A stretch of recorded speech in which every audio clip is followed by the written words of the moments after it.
Magsisimula na mga kapatid yung negosasyon sa Islamabad sa pagitan ng Amerika at saka ng Iran. So matindi na daw mga tol ang seguridad doon. Pero ang Israel ayaw paawat at ngayon mga tol ayon sa bagong ulat is tumuntong na sa 300 ang nasawi dito sa pinakamatinding pag-atake ng Israel sa Lebanon. At ang masaklap mga kapatid, inaasahan na mas tataas pa daw yan. So pag-usapan natin to, samahan ninyo ko.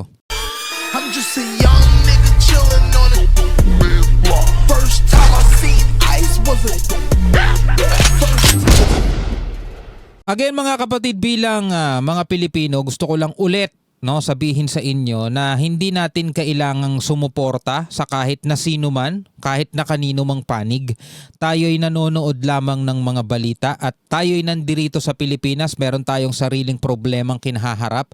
Yun na lamang ang ating pagfokusan. Pero kailangan maging updated pa rin tayo sa mga nangyayaring kaguluhan dito sa Middle East, di ba? So meron tayong panonooring balita mula rito sa 24 oras. Ayon dito sa report, nasa 300 na ang nasawi sa pinakamatinding pag-atake ng Israel dito sa Lebanon at inaasahang dadami pa daw yan mga kapatid. Panoorin natin to. Mahigpit na ang seguridad sa Islamabad sa Pakistan para sa negosasyon ng Amerika at Iran bukas kaugnay sa gera sa gitnang silangan. Sana hindi masira etong ceasefire na nangyayari ngayon dahil sa mga pag-atake ng Israel dito sa Lebanon. Kasi nga sinasabi ng Iran, kapag hindi daw itinigil ng Israel ito, baka umatras sila sa ceasefire. Naku, wag naman po sana. Sa Lebanon, umakyat na sa mahigit 300 ang mga namatay sa pinakamatinding pag-atake roon ng Israel. Pero pinangangambahang aakyat pa ang bilang na yan. Nako, yan mas at iba marami pang mga pa. update sa gulo sa Middle East. Siguro yung mga hindi pa nakukuha, kasi ang binibilang nila yung mga nare-retrieve pa lang nila. Kasi syempre yung iba nadaganan sa mga gumuhong gusali, di ba? Yun ang masaklap mga tol, karamihan dito civilian, walang kinalaman. Tinutukan ni June Veneracion.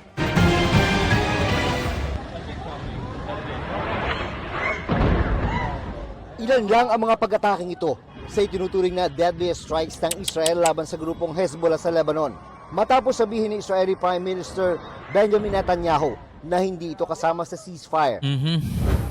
Yun din ang sinasabi niyan J.D. Vance, yung Vice President ng Amerika.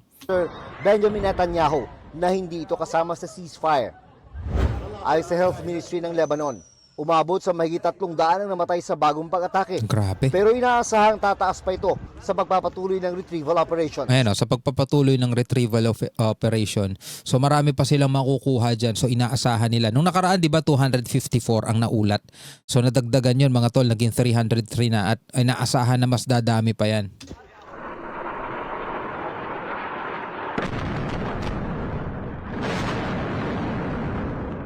Sinalakay ng Israel ang Lebanon noong Marso para puntirehin ang Iran-aligned Hezbollah militia. Pero sabi ngayon ni Israeli Prime Minister Netanyahu, ipinag-utos na niya ang pagsisimula ng direct peace talks ng Israel sa Lebanon. Saklaw niya ng pagdisarma sa Hezbollah. Layon din daw nilang magkaroon ng sustainable peace agreement sa pagitan ng Israel at Lebanon. Wala pang reaksyon ng Lebanese government tungkol dyan. Samantala, kahit na umiiral ang ceasefire sa pagitan ng Amerika at Iran, kakaunti pa rin ang mga barkong dumadaan sa Strait of Hormuz. Tatakot sila Batay sa ship tracking data.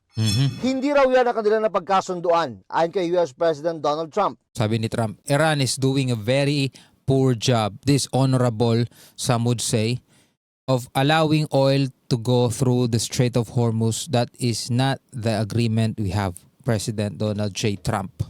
Sa kanyang Truth Social, tinawag niyang dishonorable ang ginagawa ng Iran sa pagpapahintulot ng pagdaan ng langis sa Strait of Hormuz. May mga ulat din daw na naniningil ang Iran sa mga tanker na dumadaan sa strait. Sabi ni Trump, hindi nila yan dapat ginagawa. Pero kung totoo ang mga ulat, ay dapat daw tumigil agad ang Iran. Sa gitna niyan, paghihikayat naman ni... Basta ako, iniisip ko, sana etong sinasabing 2 weeks ceasefire, tigil putukan. Kasi mga tol, tandaan ninyo, ayon sa mga report, malaki ang naging impact nito sa pandaigdigang merkado. Bahagyang bumaba yung presyo ng langis. Kaya nga magkakaroon ng bagong rollback di ba? sa kabila ng sunod-sunod na pagtaas nitong mga nakaraang araw, linggo, ngayon is magkakaroon ng rollback. Ibig sabihin mga tol, nagkaroon talaga ng impact etong announcement na to sa pagitan ng Amerika at saka ng Iran na 2-week ceasefire. So inihahanda na, matindi na, mahigpit na yung seguridad dito sa Islamabad. Kasi mga tol, eto mahirap eh. Yung mga delegado o representative ng Amerika at saka ng Iran, kailangan ligtas makarating at makaalis yan dyan sa lugar na yan. Kasi ceasefire, ceasefire peace talks yan eh.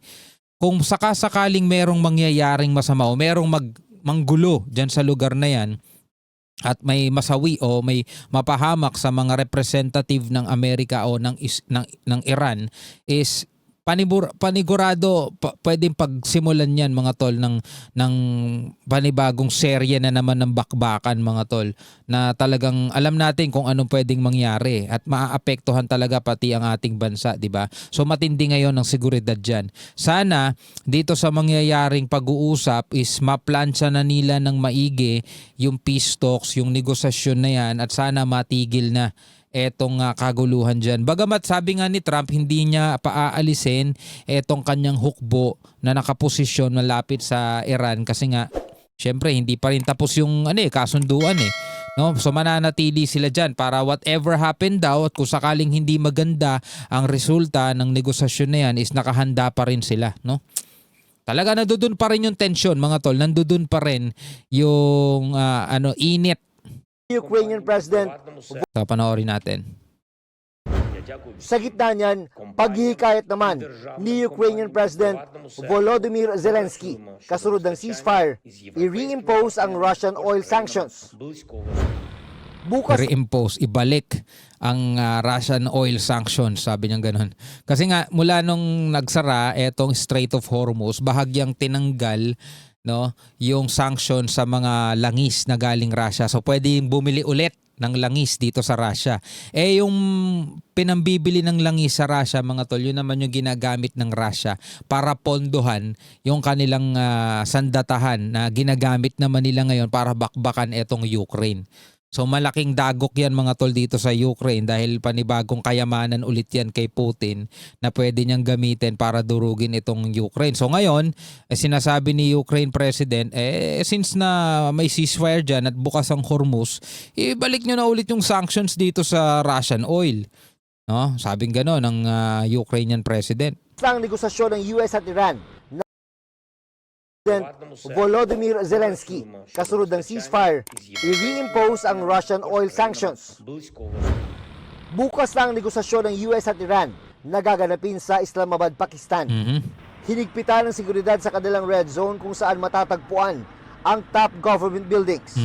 Patuloy namang binabantayan ng Department of Foreign Affairs ang sitwasyon sa Middle East. Nauna na nagpahayag ng lubhang pagkabahala sa gulo sa Lebanon ang DFA.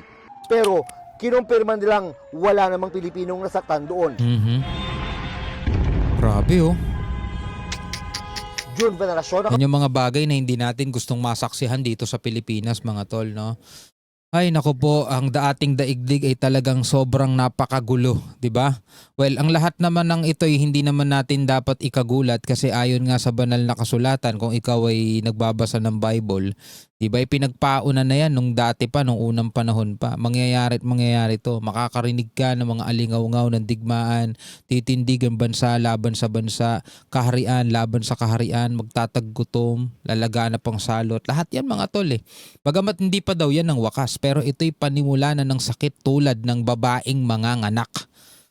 Ano ang inyong masasabi tungkol dito mga tol? Comment na lamang kayo sa ibaba. Hanggang sa muli, ako nga pala si Shobal D. Peace out.